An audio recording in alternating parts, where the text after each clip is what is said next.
Bonjour à tous. Donc aujourd'hui, en développement, ce sera la formule de Stirling par le TCL. C'est un développement que je trouve assez sympa, que j'ai trouvé sur AgrecMath et que je voulais vous présenter. Donc c'est parti. Donc la formule de Stirling, c'est assez connu, hein. Ça nous donne un équivalent de la factorielle en l'infini et c'est assez pratique, ça permet de résoudre pas mal de problèmes, notamment de martingale, de chaîne de Markov, de trucs comme ça. Euh, je pense par exemple au théorème de Polya, hein, qui nous dit que la marche aléatoire euh, sur Z est récurrente. On peut se servir de la formule de Stirling pour ça. Enfin, c'est qu'un exemple parmi beaucoup d'autres. Euh, donc c'est parti pour la preuve. Donc en gros, ce qui va faire fonctionner la preuve, ça va être d'utiliser le TCL pour des variables de Poisson. Alors, bon, a priori, on peut se dire, bon, pourquoi on fait ça, pourquoi ça a marché. Le TCL, en gros, ça nous dit que notre somme de variables aléatoires, quand on la renormalise, ça va tendre vers une gaussienne. Bon, votre gaussienne, dans cette densité, il y a un racine de 2π qui apparaît. Et pour les variables de Poisson, en gros, on a de la factorielle qui apparaît, on a du 1 sur E, enfin, il y a tout ça qui va bien marcher. On peut se dire qu'a priori, c'est pas une mauvaise idée de partir là-dessus. Donc, ce qu'on fait, c'est que on se donne des variables de Poisson par mètre 1, qui sont IID, donc indépendantes et puis de même loi. Donc, c'est-à-dire que la proba que donc x1, j'ai pris x1, mais ça peut être, enfin, c'est tous les x, quoi, soit égal à k, ça va être 1 sur e fois 1 sur k factoriel, pour tout cas dans n. Ok, et on considère notre variable Sn qui va être la somme des xk. Ok, donc le premier truc à dire, c'est que bon, les xn, c'est des variables de carré intégrable. En fait, elles sont dans L2 parce qu'elles ont une variance finie. Donc on va bien pouvoir appliquer le TCL, ça va marcher, hein. Autrement dit, si je prends Sn moins son espérance divisé par racine de la variance, ça va tendre vers une gaussienne centrée réduite. Donc voilà, donc ça c'est bien beau, mais maintenant il faut voir, faut expliciter ce truc-là. Donc je vais l'appeler Tn, et, euh, et en fait, bon, Tn, donc ça va être Sn moins son espérance divisé par racine de sa variance. Et un résultat qui est important à connaître, qu'on peut poser que le jury peut poser comme question, c'est de montrer que Sn, une somme de poissons indépendantes, ça reste une poisson. Et si vous faites une poisson lambda plus une poisson mu indépendante, le résultat ça va être une poisson lambda plus mu. Ça c'est un résultat assez classique. Il y a deux manières de le montrer, en tout cas que je connais. Soit vous faites la manière un peu barbare qui consiste à écrire la fonction de masse d'une poisson lambda, écrire la fonction de masse d'une poisson mu, et vous faites le produit de convolution avec des calculs de brut et vous simplifiez puis ça marche. Soit vous écrivez les fonctions génératrices et par indépendance, vous allez dire que la fonction génératrice de la somme c'est le produit des deux fonctions et vous allez vous y retrouver.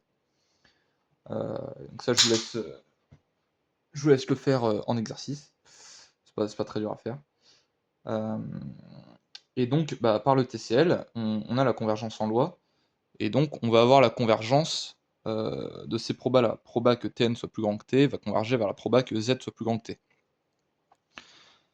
Ok, bon.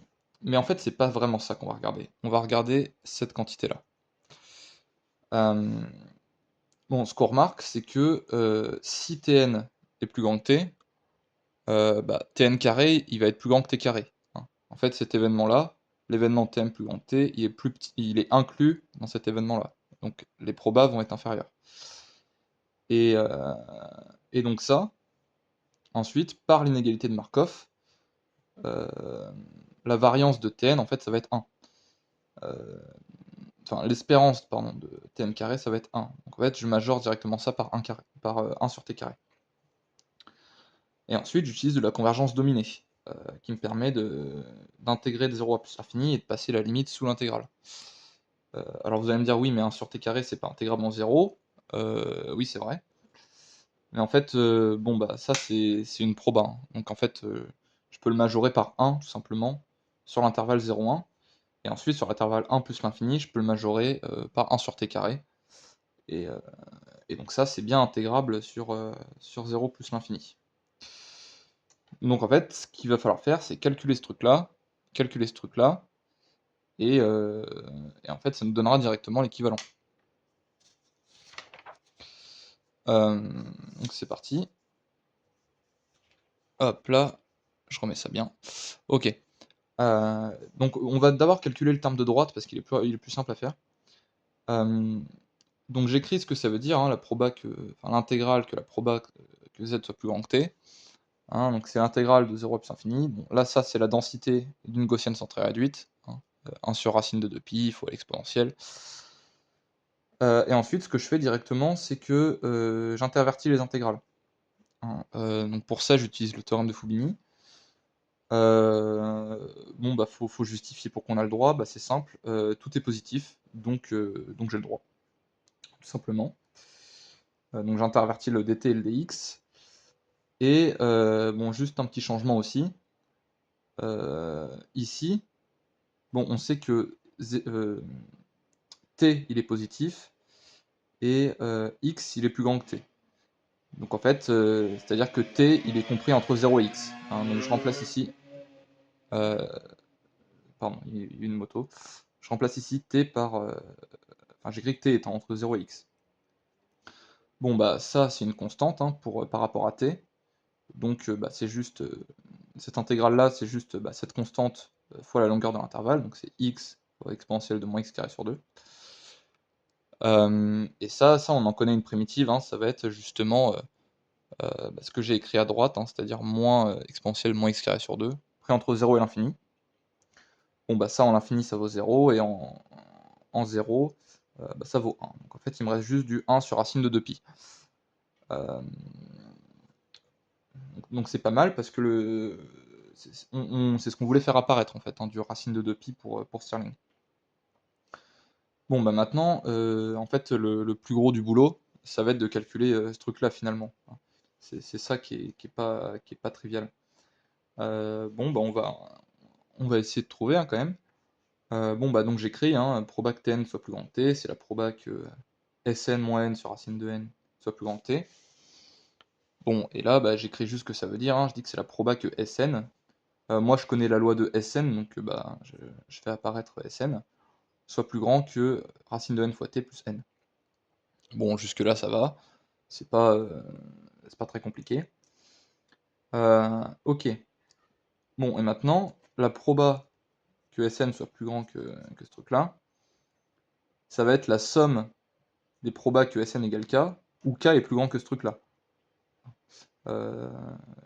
Donc j'écris comme ça. Hein. Je fais apparaître une somme qui va de 0 à l'infini, et je pondère par des indicatrices.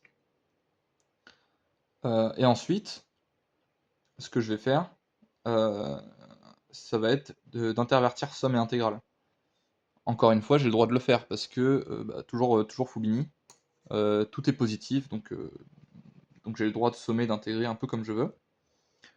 Donc c'est ce que je fais. C'est ce que je fais tout simplement. Et ensuite, bon, bah vous voyez, on va essayer de simplifier un peu ça. Bon, déjà, si K il est plus petit ou égal à n, bon bah il peut pas être plus grand que n plus un truc positif. Donc déjà, ça va valoir 0. Donc déjà, ma somme, je peux la faire partir de n plus 1. Et ensuite, bon bah vous voyez que ça, c'est exactement la même chose que t plus petit que k-n sur racine de n. Donc en fait, ma borne ici, ça va être k-n sur racine de n. Bon, jusque-là, on a quand même pas mal simplifié. Mais ça continue encore un peu. Tac. Ok. Bon, on sait que Sn, ça suit une loi de Poisson de paramètre n, du coup. Bon, bah j'écris ce que ça veut dire. La la proba que Sn égale k, du coup, bah, ça va être exponentielle moins n sur n, enfin fois n puissance k sur k factoriel. Bon là déjà on se rend compte qu'on commence à avoir un peu des trucs qu'on veut, on a du exponentielle moins n, on a du n puissance k, on imagine que ça va bien marcher. On a de la factorielle, donc bon, on va continuer. Bon, et en fait ce truc là, bah, c'est pareil, ça dépend pas de t, c'est une constante, hein. Donc en fait, bah, cette intégrale là, c'est juste ce qu'il y a à l'intérieur fois la longueur de l'intervalle, donc c'est-à-dire k moins n sur racine de n. C'est exactement ce que j'écris ici. Bon, et maintenant, va falloir bah, simplifier cette somme. Bon, bah, comment on fait? En fait, tout va bien se passer parce que ça va se télescoper. Donc j'écris bah, donc je développe, en fait, hein, je dis que ce truc-là, c'est bon, bah, k exponentielle moins n puissance k sur racine de n fois k factoriel, moins n fois ce truc-là. Bon, ok, donc ça nous donne ça en développement, hein. Et là, ce que je fais, mon idée, moi, c'est de factoriser par exponentielle moins n fois n sur racine de n. Parce que je veux faire apparaître du uk moins uk plus 1, un truc comme ça. Bon, et je vois que ça va bien marcher parce que si n puissance k, je l'écris comme n fois n puissance k moins 1, en fait, je vais avoir du k sur k factoriel, ça va me donner du k moins 1 factoriel, et je vais avoir du k moins 1 ici, alors que là, j'aurai du k et du k. Donc c'est ce que je fais, donc je factorise par ce truc-là, exponentielle moins n fois n sur racine de n, et ensuite j'ai bien du nk-1 sur k-1 factoriel, moins n puissance k fois k factoriel. Et ça c'est exactement ce que je veux, ça va bien se télescoper. Donc le facteur devant, je le sors de la somme, hein, il ne dépend pas de k. Donc j'ai bien le droit de faire ça. Et bon, ce truc-là, on a du, en gros, uk moins uk plus 1. Et donc il va juste rester le terme en n plus 1, hein, vous voyez, en k égale n plus 1. Parce que ça va me faire un plus 1, enfin, un moins un plus 1, plus un plus 1 moins un plus 2, plus un plus 2 moins un plus 3. Donc il va juste rester le premier, et le dernier, il tend vers 0. Donc en fait, quand k vaut n plus 1, ce truc-là, ça vaut bien n puissance n sur n factoriel. C'est ce que j'ai écrit là. Ok, bon bah, du coup, j'ai bien que ce produit, il est égal à exponentielle moins n fois n puissance n plus 1 sur racine de n fois n factoriel. Et je sais que ça tend vers 1 sur racine de 2pi. Bon, je peux le réécrire un peu. Je peux dire que n puissance n plus 1, c'est n puissance, enfin c'est n fois n puissance n. Et donc en fait, c'est comme si j'avais racine de n, ici, fois n puissance n, sur tout ça. Et donc, bah, ça tend vers 1 sur racine de 2pi. Qu'est-ce que ça veut dire? Ça veut dire que si je divise par 1 sur racine de 2pi de côté, donc en fait, si je multiplie par racine de 2pi, je vais avoir finalement que racine de 2pi fois racine de n fois n puissance n sur exponentielle moins n, le tout divisé par n factoriel, ça va tendre vers 1. Donc ça veut dire que n factoriel, il est bien équivalent à tout ce truc-là. Et c'est exactement ce que je voulais montrer. Donc ça achève la démonstration.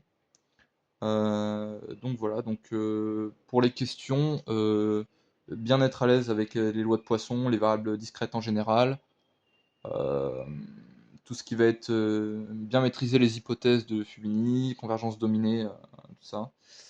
Et puis après, bah, normalement ça devrait bien se passer.